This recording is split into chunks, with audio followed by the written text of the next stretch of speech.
आज की कहानी है एक ऐसे नौकर की जिसका अफेयर एक राजा की पत्नी से हो जाता है और ये बात जब उस राजा को पता चलता है तो वो अपनी जान बचाने के लिए पहचान छुपाकर एक चर्च में जाकर काम करने लगता है। लेकिन उसे नहीं पता था कि इस चर्च की नन्स जो दिखने में धार्मिक हैं, असल में उनकी जिंदगी बहुत ही मुश्किल और अजीबोगरीब इच्छाओं से भरी हुई है। और यहाँ आने के बाद उसके साथ कुछ ऐसी चीजें होने लगती हैं जिससे न सिर्फ उसकी जिंदगी बल्कि सभी नन्स की जिंदगी भी पूरी तरह बदल जाती है। सो हेलो दोस्तों, मेरा नाम है इशिता और कहानी शुरू करने से पहले आप सबको बता दें कि हमारा ये वीडियो सिर्फ एंटरटेनमेंट और फिल्म के कंसेप्ट को समझाना और उसका एक्सप्लेनेशन करना है। हमारा उद्देश्य किसी भी धार्मिक आस्था या मान्यताओं का अपमान करना नहीं है। अगर आपको कोई भी वीडियो क्लिप या बातों से डिस्कम्फर्ट फील होती है तो आपसे रिक्वेस्ट है कि इस वीडियो को सिर्फ और सिर्फ एंटरटेनमेंट के पर्पज से ही देखें। तो कहानी की शुरुआत में हम फर्नांडा नाम की एक सिस्टर को देखते हैं जो अपने गधे को पकड़कर जंगल के बीच से चर्च की ओर आ रही होती है। चर्च में पहुंचने के बाद जिनेवरा नाम की दूसरी सिस्टर आकर उससे पूछती है, कल रात तुम कहाँ थी? फर्नांडा कहती है, हमेशा की तरह कल रात भी मेरा गधा भाग गया था और उसे ढूंढते ढूंढते सुबह हो गई। जिनेवरा कहती है, मैं तो हर रोज अच्छे से गेट लॉक करती हूँ, फिर हर रात ये भाग कैसे जाता है? दोनों बातें कर ही रही थीं कि वहाँ से चर्च का माली लुर को गुजरते हुए उन्हें गुड मॉर्निंग कहता है, पर बदले में दोनों उसे डांटने लगती हैं और वहाँ से भगा देती हैं। अब अगले सीन में सभी सिस्टर्स चर्च में जाकर सुबह की प्रेयर करती हैं, जिसके बाद वहाँ की सुपीरियर सिस्टर मरिया फर्नांडा से पूछती हैं, तुम कल रात कहाँ थी? जिस पर वो बताती है, कल मेरा गधा फिर से भाग गया था और मैं उसे ही पकड़ने गई थी। ये सुनकर सिस्टर मरिया कुछ नहीं कहती। अब इस गधे के बार बार भागने का चक्कर असल में कुछ और ही है जो हमें आगे पता चलेगा। दूसरी तरफ हम एलेसांड्रा नाम की एक और सिस्टर को देखते हैं जो अपने कमरे में बैठकर सिलाई कर रही होती है। वो बहुत उदास थी क्योंकि वो चर्च में नहीं रहना चाहती थी और बाहर जाकर अपनी जिंदगी को अच्छे से जीना चाहती थी। दूसरी ओर सिस्टर जिनेवरा को देखते हैं जो सिस्टर मरिया के साथ कुछ बातें कर रही होती है। तभी एक किताब में उसे एक तस्वीर नजर आती है जिसमें कुछ अजीब विधि के बारे में लिखा था। ये देखकर उसे थोड़ी हैरानी होती है और कुछ लाइनें पढ़कर वो किताब रख देती है। वहीं सिस्टर एलेसेंड्रा के पापा उससे मिलने आते हैं और दोनों बातचीत करने लगते हैं। उसके पापा कहते हैं, मैं तुम्हारे लिए एक अच्छा लड़का ढूंढ रहा हूँ, पर प्रॉब्लम ये है कि जो भी अच्छा लड़का मिलता है वो बहुत ज्यादा दहेज मांगने लगता है। इस पर एलेसेंड्रा कहती है, अगर आप चर्च में डोनेशन देना थोड़ा कम कर दें तो शायद दहेज के पैसों का इंतजाम हो जाएगा। पर उसके पापा कहते हैं, ये करना ठीक नहीं रहेगा, तुम चिंता मत करो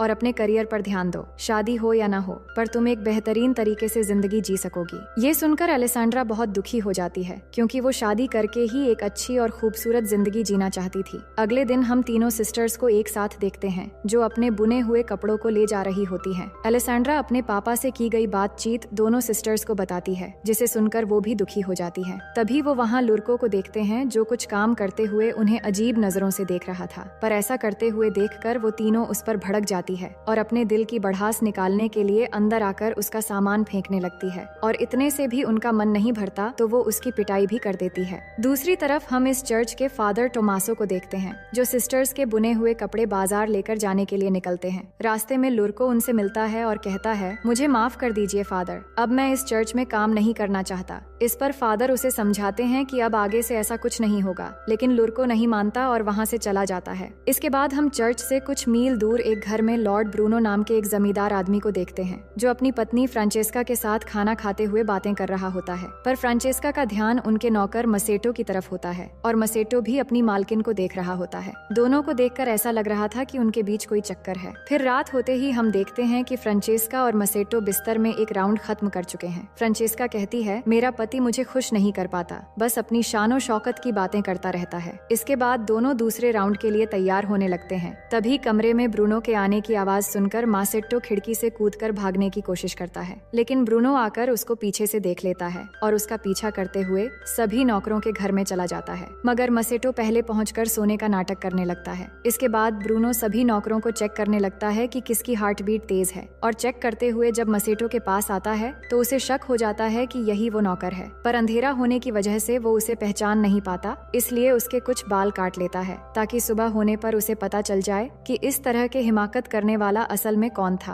पर ब्रूनो के जाते ही मासेट्टो उठकर अपने सभी साथियों के बाल भी थोड़ा थोड़ा काट देता है। सुबह होते ही ब्रूनो सभी नौकरों को लाइन में खड़ा करता है और एक एक करके चेक करने लगता है, लेकिन सभी के बाल थोड़े थोड़े कटे हुए होते हैं जिससे वो समझ नहीं पाता कि वो आदमी कौन था। फिर भी वो समझ जाता है कि जो भी है वो बहुत होशियार है। फिर सबको धमकी देते हुए कहता है कि मैं जिसे ढूंढ रहा हूँ, अगर मैंने उसे पकड़ लिया तो उसका काम तमाम समझो। फिर वो सभी नौकरों के बाल कटवाकर छोटे करवा देता है। अब अगले दिन जब फ्रांचेस्का और ब्रूनो खाना खाने बैठते हैं तो ब्रूनो अपनी वाइफ को वार्निंग देते हुए कहता है कि तुमने जो भी किया ठीक नहीं किया। मैं जानता हूँ कि तुम भी इन सब में शामिल हो। अगर वो नौकर एक बार मुझे मिल गया तो मैं उसके साथ साथ तुम्हें भी खत्म कर दूंगा। लेकिन फ्रांचेस्का ब्रूनो से बिल्कुल भी नहीं डरती और कहती है कि तुम ऐसा कुछ भी नहीं कर पाओगे। इसी बीच ब्रूनो अपनी वाइफ और मसेटो को इशारा करते हुए देखकर समझ जाता है कि वो नौकर मसेटो ही है। फिर आगे हम मसेटो को काम करते हुए देखते हैं और वहाँ फ्रांचेस्का भी होती है जो मसेटो के पास आती है और उसके साथ जबरदस्ती भूकंप लाने की कोशिश करने लगती है। लेकिन इस बार दूर से ब्रूनो उन्हें देख लेता है और गुस्से में आकर अपने आदमियों से कहता है, मसेटो को पकड़ के मेरे पास ले आओ। मसेटो ने भी देख लिया था कि ब्रूनो ने सब कुछ देख लिया है, इसलिए वो अपनी जान बचाने के लिए वहाँ से भागना शुरू कर देता है और ब्रूनो के आदमी भी उसके पीछे पड़ जाते हैं, लेकिन वो उसे पकड़ नहीं पाते। जंगल से होते हुए भागते भागते बहुत दूर जाने के बाद मसेटो फादर टोमासो को देखता है। फादर ने बाजार जाने के रास्ते में थोड़ा वाइन पी लिया था और नशे की वजह से उनकी गाड़ी उलट गई थी और सारे कपड़े भी नदी में बह रहे थे।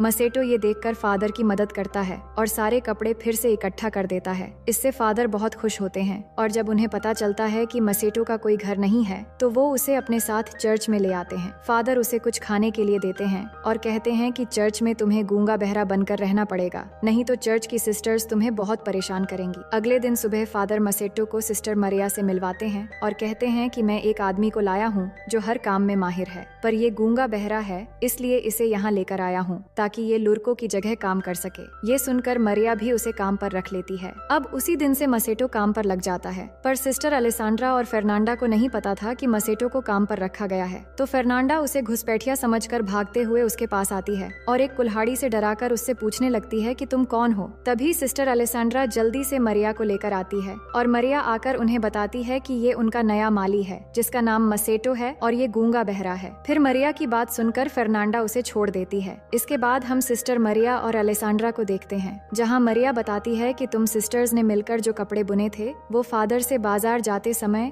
लुटेरों ने जबरदस्ती छीन ली। मुझे अफसोस है कि तुम लोगों की मेहनत बेकार चली गई, पर अब से कपड़े बुनने के काम को बढ़ाने के लिए हम कुछ और लोगों को भी ले आएंगे ताकि कम समय में ज्यादा कपड़े बनाए जा सकें। इसके बाद अलेसांड्रा को वायोला नाम की एक बूढ़ी नन के साथ कपड़े बनाने के काम करते हुए देखते हैं, पर इस दौरान उससे कपड़े बनाने की फ्रेम टूट जाती है तो उसे ठीक करवाने के लिए वो मसेटो के पास जाने लगती है। पर तभी सिस्टर जिनेव्रा अलेसांड्रा को जाते हुए देख लेती है और छिपकर उस पर नजर रखने लगती है। अलेसांड्रा मसेटो से वो फ्रेम ठीक करने के लिए कहती है जिसे मसेटो ठीक करने लगता है, लेकिन अलेसांड्रा यहाँ अपने दिल की भड़ास निकालने लगती है कि वो यहाँ नहीं रहना चाहती और ना ही सिलाई का काम करना चाहती है। वो यहाँ से बाहर निकलकर अपनी जिंदगी को अच्छे से जीना चाहती है। पर ये सुनते हुए भी मसेटो कोई एक्सप्रेशन नहीं देता क्योंकि वो सभी के सामने गूंगा बहरा बना हुआ है। अलेसांड्रा भी ये जानती थी कि मसेटो कुछ नहीं सुन पाएगा और ना ही किसी से कुछ कह पाएगा। इसके बाद रात के समय मसेटो के कमरे में फादर आते हैं और उससे पूछते हैं आज का दिन कैसा गया, क्योंकि यहाँ की सिस्टर्स थोड़ी झगड़ेलू हैं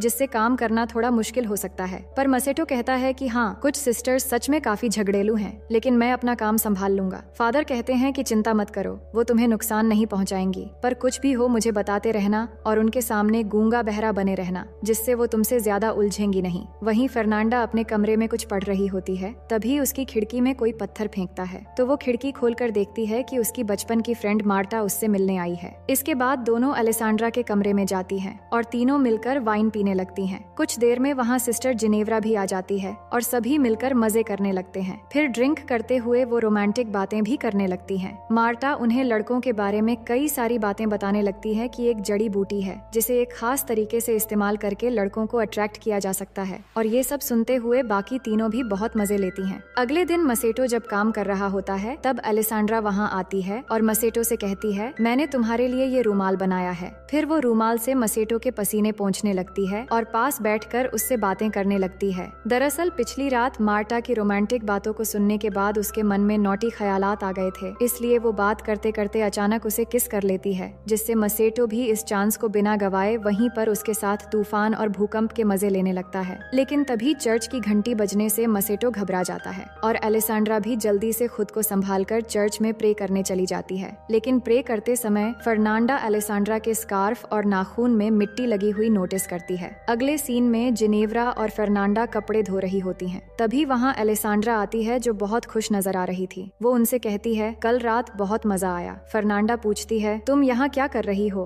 और तुम्हारे तुम्हारे कपड़े इतने गंदे कैसे हो गए? जिस पर वो कहती है कि मैं उस नए माली के साथ उसके कामों में हाथ बटा रही थी जिससे कपड़े गंदे हो गए। ये सुनकर उन दोनों को यकीन नहीं होता क्योंकि अलेसांड्रा कोई भी काम नहीं करती थी, पर फर्नांडा काफी शातिर थी। वो समझ चुकी थी कि अलेसांड्रा जरूर कुछ छिपा रही है। फिर आगे हम फर्नांडा और मार्टा को जंगल में देखते हैं जो उस जड़ी बूटी को खोजती हैं। फिर वो उस जड़ी बूटी को उबालकर एक लिक्विड तैयार करती हैं, जिसके बाद मार्टा फर्नांडा की आंखों में उस लिक्विड की 2 बूंद डालती है और फिर उसकी उंगली में कट लगाकर थोड़ा खून लेकर उसके गालों पर लगाती है। लेकिन ये सब जिनेव्रा छिपकर देख रही होती है। इसके बाद फर्नांडा और मार्टा मसेटो के कमरे में जाती हैं, जहाँ फर्नांडा उसे चाकू दिखाकर डराती है। फिर दोनों मिलकर मसेटो को अपनी तरफ अट्रैक्ट करने की कोशिश करने लगती हैं। मसेटो को ये सब अजीब लगता है कि ये उसके साथ क्या कर रही है, पर धीरे धीरे वो भी अपना कंट्रोल खो देता है, जिसके बाद तीनों मिलकर इस तूफान और भूकंप का भरपूर मजा लेते हैं। फिर अपना काम खत्म होने के बाद दोनों घर से बाहर आ जाती हैं। तभी वहाँ आकर उन्हें जिनेव्रा मिलती है और पूछती है, तुम दोनों यहाँ क्या कर रही हो? जिस पर वो उसकी बातों का कुछ खास जवाब नहीं देती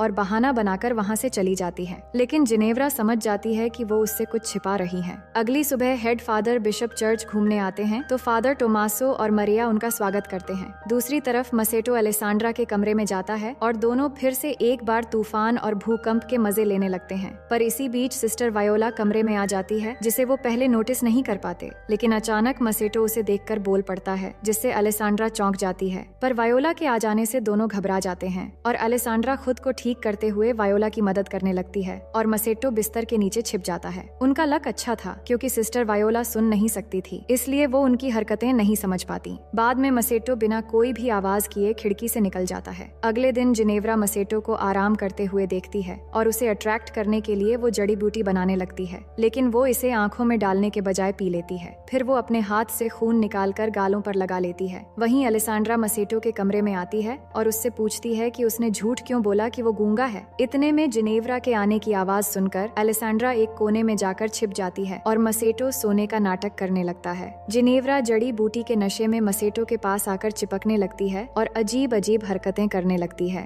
लेकिन फर्नांडा के आने की आवाज सुनकर वो भी जाकर छिप जाती है जहाँ पहले से अलेसांड्रा थी और एक दूसरे को देखकर दोनों चौंक जाते हैं। इसके बाद फर्नांडा कमरे में आती है और चाकू से डराकर मसेटो के हाथ बांधकर उसकी आंखों पर पट्टी लगा देती है और फिर उसे डरा धमकाकर जंगल की तरफ ले जाने लगती है। पर अलेसांड्रा और जिनेव्रा छिपकर उसका पीछा करती हैं। फिर जब वो जंगल के बीच पहुंचते हैं तब तक रात हो चुकी थी। वो देखते हैं जंगल के बीचों बीच आग जली हुई है और वहाँ कई सारी लड़कियां बिना कपड़ों के नाच रही हैं और पास में उन्होंने मसेटो को भी बांध के रखा हुआ था। अलेसांड्रा कहती है कि ये लोग क्या कर रहे हैं। जिनेव्रा कहती है, मैंने इस तरह के विधि के बारे में एक बार पढ़ा था जिसमें इंसानों की बलि देकर कुछ लड़कियां चुड़ैल की शक्ति हासिल करती हैं और यहाँ पर हमें पता चलता है कि फर्नांडा रोज गधे के बहाने ये सब करने आती थी और अब मार्टा भी इसमें शामिल हो चुकी है। मार्टा और फर्नांडा मसेटो को बलि देने ही वाली होती हैं। तभी मसेटो डर के मारे बोल पड़ता है कि मुझे छोड़ दो। ये सुनकर उन्हें भी पता चल जाता है कि मसेटो गूंगा बहरा नहीं है। वही नशे की हालत में जिनेव्रा भी कपड़े उतारकर उन लड़कियों के साथ नाचना शुरू कर देती है और ये देखकर सभी लड़कियां भागने लगती हैं और मार्टा जाकर जिनेव्रा से झगड़ने लगती है कि वो यहाँ क्यों आई है। इसी बीच फर्नांडा मसेटो को बलि देने वाली होती है। तभी अलेसांड्रा वहाँ पहुंचकर फर्नांडा से चाकू छीन लेती है और मसेटो को बचा लेती है। वहीं जिनेव्रा और मार्टा के हाथापाई में जिनेव्रा मार्टा को डंडे से मारकर बेहोश कर देती है। फिर उसके कपड़े पहनकर वो गधे को लेकर चर्च की तरफ भाग आती है। चर्च पहुंचकर वो चिल्लाने लगती है कि फर्नांडा एक चुड़ैल है और ये सब आवाज सुनकर फादर बिशप बाहर आते हैं तो जिनेव्रा आकर उन्हें बताने लगती है कि फर्नांडा एक चुड़ैल है। इतने में फर्नांडा, अलेसांड्रा और मसेटो भी वहाँ पहुँच जाते हैं। अलेसांड्रा फादर से कहती है ये झूठ बोल रही है और आज इसने वो जड़ी बूटी लिया और नशे की हालत में बकवास कर रही है। पर जिनेव्रा कहती है, नहीं, मैं झूठ नहीं बोल रही हूँ, ये सब एक साथ मिले हुए हैं और ये दोनों इस माली के साथ इंटीमेट भी हो चुकी हैं। ये सुनकर फादर बिशप मरिया को बुलाकर बाहर लाते हैं और पूछते हैं कि ये सब क्या हो रहा है। तभी फादर टोमासो भी मरिया के कमरे से बाहर आते हैं, जिसे देखकर सभी लोग हैरान रह जाते हैं और फादर बिशप भी समझ जाते हैं कि इस चर्च में अब तक क्या चल रहा था। इसके बाद अगले दिन फादर बिशप एक एक करके सभी को सजा सुनाते हैं और गॉड से माफी मांगने के लिए कहते हैं और फादर टोमासो को सबसे बड़ी सजा मिलती है क्योंकि उन्होंने फादर होने का गलत फायदा उठाया था। उन्हें सजा के तौर पर एक ऐसे आश्रम में भेज दिया जाता है जहाँ सिर्फ मर्द रहते हैं और मसेटो को फिर से लॉर्ड ब्रूनो के हवाले कर दिया जाता है जहाँ लॉर्ड के सिपाही उसे बंदी बना लेते हैं। इसके बाद हम तीनों सिस्टर्स को देखते हैं जो एक दूसरे से माफी मांगती हैं। सिस्टर जिनेव्रा भी फर्नांडा से कहती है, मुझे माफ कर देना। फिर तीनों मसेटो के बारे में सोचने लगती हैं कि शायद लॉर्ड ब्रूनो उसे मार डालेगा,